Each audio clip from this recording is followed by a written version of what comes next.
So we're here. We're obviously going to place you under arrest. There's a warrant for your arrest. We're going to take you to the jail. I told your mom that she can contact a bondsman. Teen rapist Jesse Butler of Oklahoma was taken into custody in March, accused of horrific crimes against at least 2 of his former girlfriends, including strangulation and rape by instrumentation. I'll get you out. For me? All right. Stay silent. Rick knows about this. Andy's on this, Dad's on his way. Work on litigation, okay? But in a shocking twist, despite entering a no contest plea to 11 charges, he walked free with a sentence of probation and counseling, causing outrage across the whole country. Well, I'll tell you what, we just got our hands on more police body cam footage that shows the moments before and after Butler's arrest, including his mom's apparently prickly reaction to a detective, his ride to the jail handcuffed in the back of a cop car, and his interactions with police officers. Also, we have newly revealed text messages that appear to show how Butler was acting when he realized he had been caught. Welcome to Sidebar, presented by Law&Crime. I'm Jesse Weber. Let me tell you something real quick. You think the true crime stories that we cover here are scary? Wait until you hear what's happening with your personal data online. Yeah, your name, phone number, address, it is all out there. It is easy for anyone to find, but here's the good news. Our sponsor, Incogni, helps you disappear online. They track down where your personal information is being exposed, like on search sites or old forum posts, and they demand its removal. Look, when I signed up, they found over 50 databases with my information, and within days, it all started coming down. Setup takes minutes. You create an account, you authorize Incogni to do the rest, and with their new Unlimited Plans custom removals feature, you can submit specific links, and a team of privacy experts will personally remove them. So if you care about protecting yourself online, take back your privacy with Incogni. Use code SIDEBAR for 60% off of an annual plan. So we've been following the case of Jesse Butler very closely here on Law&Crime. The Stillwater, Oklahoma teen was charged with 11 counts. We are talking rape, attempted forced oral sodomy, strangulation, and this was in connection with 2 of his former girlfriends. They came forward about the abuse that they had suffered. Now, he may have entered a no contest plea over the summer, but the sentence, the outcome, this is what was shocking. There was a sudden reversal in court, which meant that the now 18-year-old wouldn't face nearly 80 years in prison, which was a possibility. I think a lot of people actually thought that. Instead, the judge gave him what is called youthful offender status, and this led to his punishment from jail time to probation and mandatory therapy. Now, if you haven't been following this story, I'm going to give you a quick refresher here, okay? 2 teen girls identified in court paperwork as LS and KS had dated Butler at different times in 2024. And look, the high school baseball player, he came off as the perfect boyfriend, according to the families. But behind closed doors, he was apparently a monster who didn't understand the word no. Police affidavits provide graphic details of Butler's alleged predatory nature. For example, LS reported that Butler tried to rape her in his car outside of an ice cream shop, but thankfully a woman who heard her screaming interrupted them. The affidavit reads, LS reported she yelled and told him no repeatedly and tried to push him off of her, but was unable to overpower him. LS reported Butler told her he was sorry for what he had to do, but he had to do it. Then, when he finally took her back to her car, he reportedly tried to rape her again. Quote, LS told Butler she needed to get home, but Butler pulled her on top of him and told her, "You're not going until I'm finished." And to add to this, LS's family released photos of injuries they say Butler caused. Now let's talk about KS, who apparently started dating Butler after he had this relationship with LS. She reported that Butler physically and sexually assaulted her multiple times during their relationship. And an affidavit related to her case reads, quote, KS explained she learned what to do and not to do to avoid being hurt by Butler. According to KS, Butler would pin her down, and she was physically unable to get him off of her. KS stated this would often lead her to hyperventilate, which Butler thought was funny. And according to the affidavit, Butler also strangled KS for so long that she eventually passed out. She reported she woke up on the floor of the living room in a home where she was house sitting. She claims Butler was livid that she wouldn't have sex with him in someone else's home, so she claims he raped her instead. And to give you an idea of what we're talking about, there was a victim impact statement that was read on behalf of one of these victims in court during Butler's no contest plea earlier this year, and it reads in part, quote, I will never forget the night you strangled me unconscious because I said no. That moment changed my life. A medical professional later told me that I was just 30 seconds away from dying. 30 seconds. If you had kept your hands on my neck just a little longer, I wouldn't be standing here today. That wasn't just a scare. It was a near-death experience. You didn't just hurt me. You nearly killed me. And now we have to talk about this brand new information about how Butler reacted when he realized he was about to be exposed. Because according to an arrest report, the girls reported what had happened to them to a principal in September of 2024, who then got the school resource officer involved. Now, true crime content creator Justin Shepard of Just in the Nick of Crime, who we've had on the program before, says he received a screenshot of a text message exchange between Butler and one of the victims from a family member. And the messages allegedly sent by Butler seem to show him in a state of panic. Quote, "I know I ruined your life and I'm so sorry, but redacted, please, I'm begging you to convince her not to go to the principal, please. If you did love me at all, please, I could lose everything. Please, redacted, I'm scared. I know what I did to you was awful. Everything about me is. And I'm sorry for everything. Hopefully one day you can forgive me. From the bottom of my heart, I am sorry. Please say something." But the allegations were reported, and an investigation did get underway. In fact, one of the victims was apparently granted an emergency protective order, or EPO, against Butler. They still both attended the same school, but there were restrictions on the interactions that Butler could have with her. But according to police files, a detective who was meeting with the victim and her mom about something else learned that Butler had apparently been violating the EPO. The report says, quote, "Redacted reported she felt intimidated and harassed by Jesse Butler due to continued unnecessary contact with him at her school. Redacted stated Butler had not tried to verbally interact with her, but he appeared to insert himself in locations he knew she would be at. Redacted stated this typically occurred in the parking lot of Stillwater High School and while walking into school. Redacted made the reference report in September 2024 and also obtained an emergency protective order against Butler. The EPO was obtained on September 26, 2024. Butler was served the EPO and appeared in court for a hearing on January 6, 2025. The EPO is still currently in place." Now, the section's followed by pages of blacked out information, but the detective follows up on this again on February 7th for another alleged violation of the protective order. And the details about that particular report, they're redacted. But what happens a month later, in March, the detective went to the Butler home in Stillwater to take Butler, who was then 17, into custody. And an arrest report from Stillwater detective Rachel Bruce reads, quote, "On March 4th, 2025, I obtained an arrest warrant for Jesse Mack Butler in regard to this case. Detective Droscher, SRO Knowles, and I went to Butler's home and knocked on the door. After several knocks, no one came to the door. As we walked away from the door, an adult female pulled into the driveway in a black SUV. She identified herself as Jesse's mother. I advised her of the arrest warrant and she agreed to turn her son over to us." Now, I want to get into this newly released body cam footage, okay? Because it does say a lot. Let's start here. Okay. Okay. All right, let me know. Thank you. Hello? Hello. Are you Jackie? Yes, I am. Hi, Jackie. I'm Detective Bruce with the Stillwater Police Department. We're here because we have a warrant for Jesse's arrest. I assume you know that already. Okay. Is he here? Yes. Okay. I told him not to answer the door till I got home. He's scared to death, So here's what's going to happen. Like, we're going to take him into custody. His bond is $25,000. Okay. Once he gets to the jail and we get him booked in, well, I guess on the way to the jail, I guess you could contact a bondsman. Yeah. Or I mean, if you have 25 grand lying around, you can do that. But if you contact a bondsman, then they can post his bond and he can get right out today. Okay.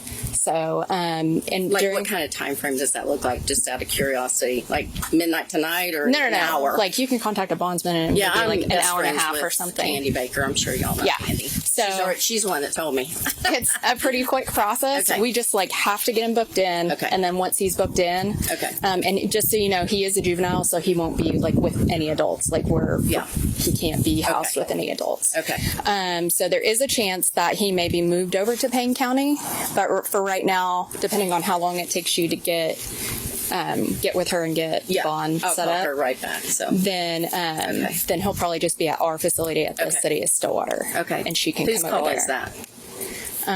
It just we can only hold him for 6 hours. Oh, okay. So if I get it done now, we're good. Yeah. He's not going to be moved. No. Okay, perfect. Okay. Yeah, he shouldn't be. The only big holdup is if we have somebody else in the jail because we can't have them intermingle. Like if they're booking somebody in, it could hold us up like maybe 15, 20 minutes, Yeah. something like Okay. that. But it's not going to be a long Okay. thing generally.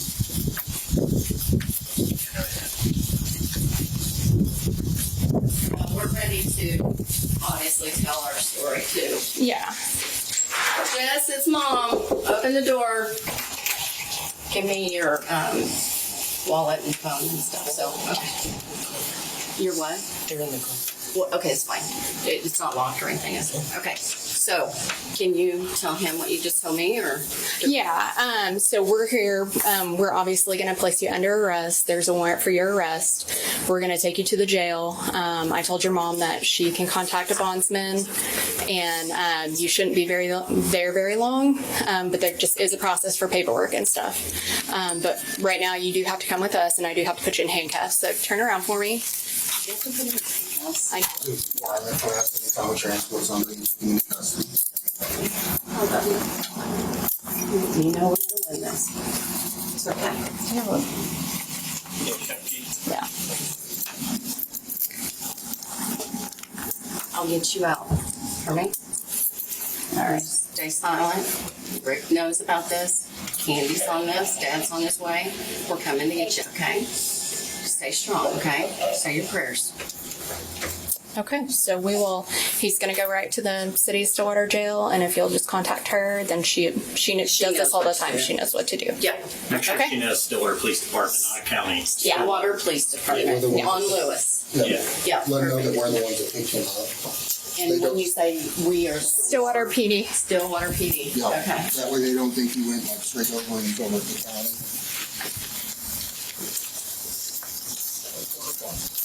Awful experience for a child.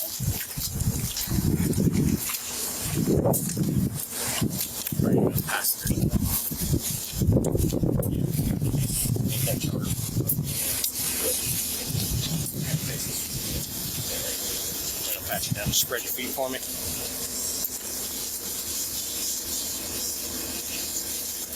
Nothing in your socks. Love Jess. See you in a bit. So Butler's mother, Jackie, has a question about her son's phone. And I will tell you the answer is interesting considering what we know about some of the allegations against the teen. Take a listen. What about his phone? So that's going to remain at the police department as evidence. So we'll hang on to it through the duration of whatever happens with the case. Okay. Generally, once the case is adjudicated, then we'll be able to release it. But we can't until it's over with. Well, Normally. his phone cannot be released. Okay. Anyways, yeah, Yeah. because of stuff that's on it. Did he have an Yeah, ID so- or anything? Now here's the thing. It's possible that the content of the phone that the detective is referring to is in fact these videos of Butler strangling one of his girlfriends.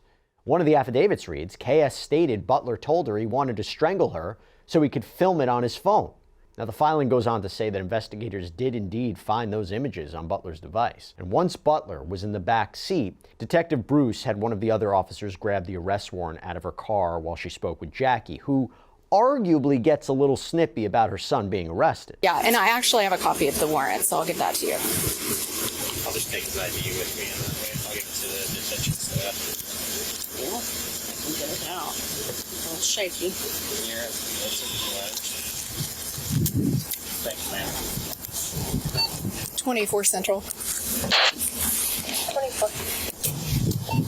10:15. So my attorney told the police Oh, my bad. that we would bring him in. So Did you not get that message? I did, and I called back, and I never got a call back from him. When did you call him? Because he's called you several times too, he said. I've only had one voicemail from him, and I called him back after that. Sorry, I'm trying to get you a copy of this warrant. And I haven't received anything from him, so other than that one phone call. And that was several months ago. Probably You like didn't tell him you were doing this today. the attorney? Yeah. No. There would be no reason for me to tell him. But he left you several messages about Jesse. He left me one message. and I returned his call, and he didn't call me back. So that I took that generally. I don't want my client to talk to you. So when I return the message and then he doesn't make any effort to call me back, that's kind of what I have to go with. Okay. Oh, this is just a copy, but you can have that. Okay. So it has the charges listed and the bond and the case on there. Okay. All right. Thank you.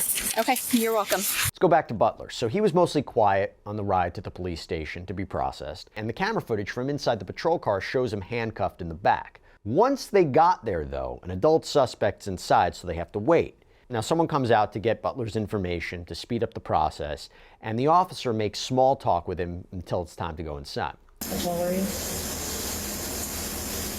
Wait. You know your social security number?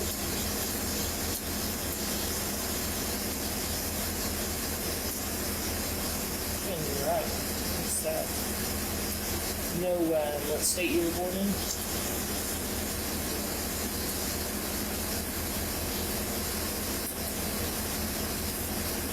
Sit back for a minute. Try to take the seatbelt off, and if you kind of want to sit sideways, whatever's more comfortable for you. Even if you have to sit your legs out.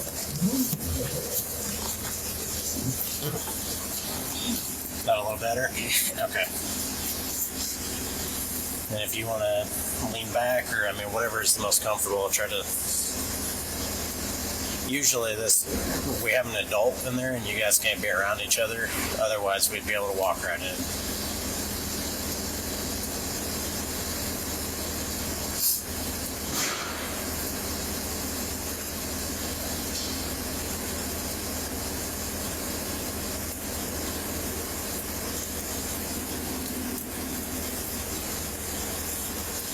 Those are this year. Is he? He started off and then things after him. He's a freshman. Oh, probably, yeah.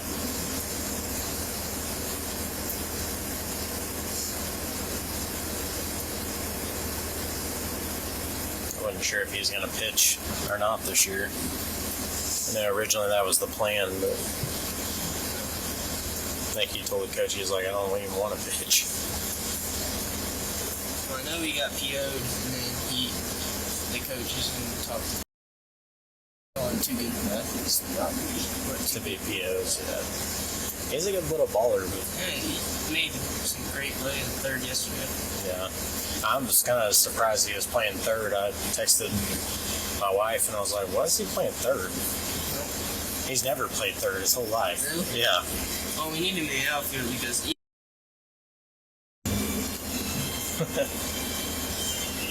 Had an off day. he's a PO. And they put him in the outfield.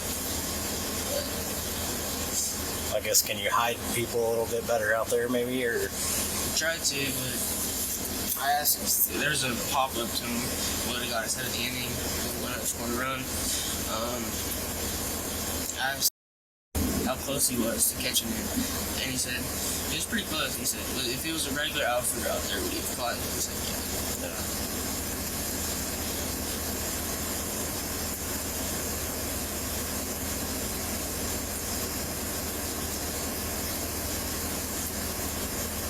I'll leave your ID in there with them, so just don't forget it whenever you leave. They should have it in a bag for you.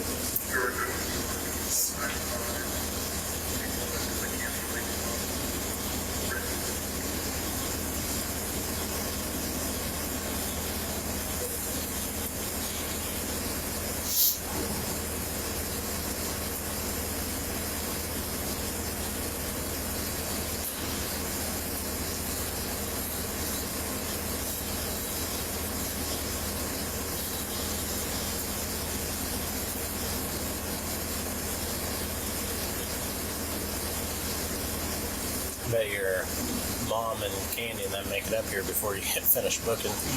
Who? Candy, the bondsman. I guess she knows Candy Baker. Oh, yeah. She's gonna come up and. So they may get done before we get in there, depending on how long this takes. When I go in there, it's just fingerprint. Huh? Fingerprint and picture. Yeah. And you're a juvenile, they're not going to put you in jailbirds or anything.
Shut my car off so we don't die.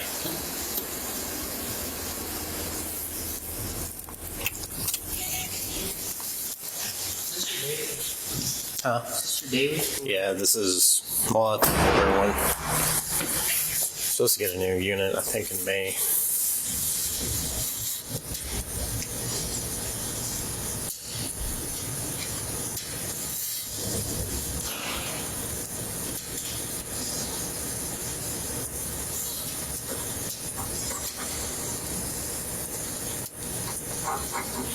Yeah, this thing is old and it stinks. Like, I think this foam smells like a dirty armpit. Like, you smell it in the back really bad. I don't know what it is. But the guy that had this prior to me lived down dirt roads. And I think he looked like a UPS truck inside. It was terrible.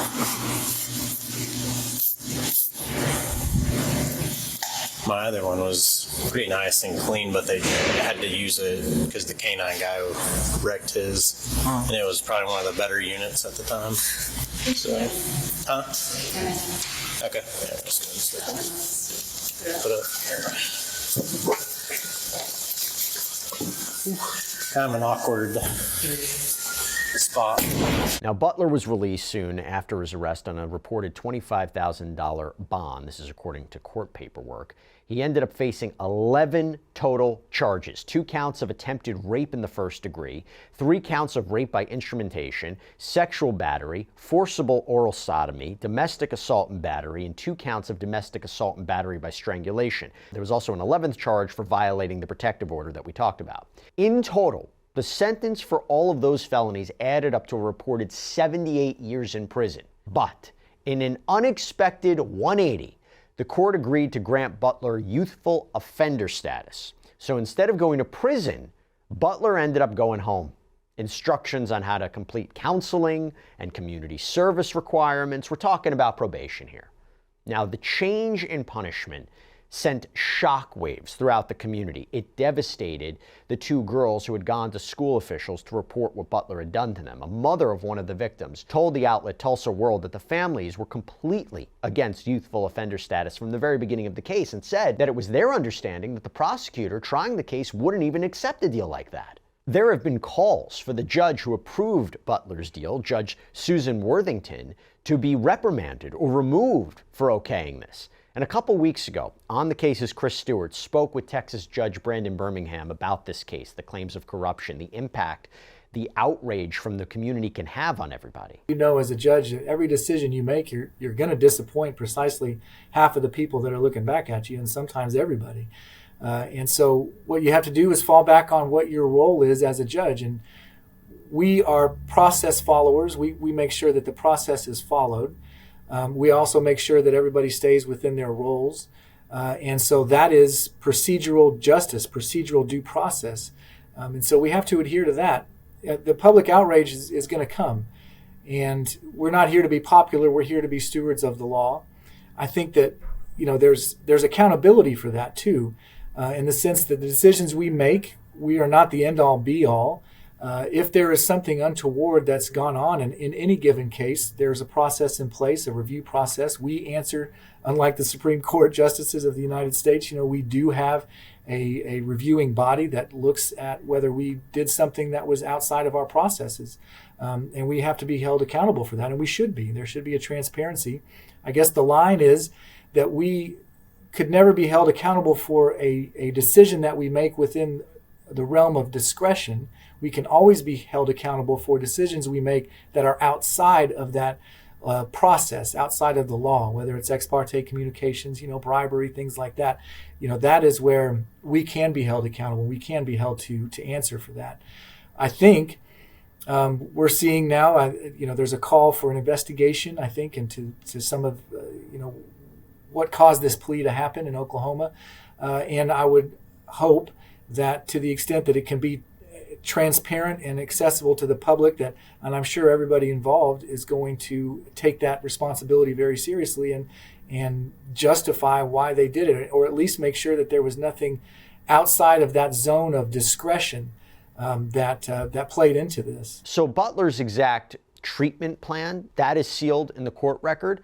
I will say, USA Today reports that the district attorney's office released this statement, that the youthful offender sentence that was imposed against Jesse Butler requires him to complete his rehabilitation plan successfully, including an aggressive schedule of therapy with a specialist in sex offender treatment, and should he fail, he faces reclassification as an adult and a sentence of 10 years in prison. And that's all we have for you right now here on Sidebar, everybody. Thank you so much for joining us. And as always, please subscribe on YouTube, Apple Podcasts, Spotify, wherever you get your podcasts. You can follow me on X or Instagram. I'm Jesse Weber. I'll speak to you next time.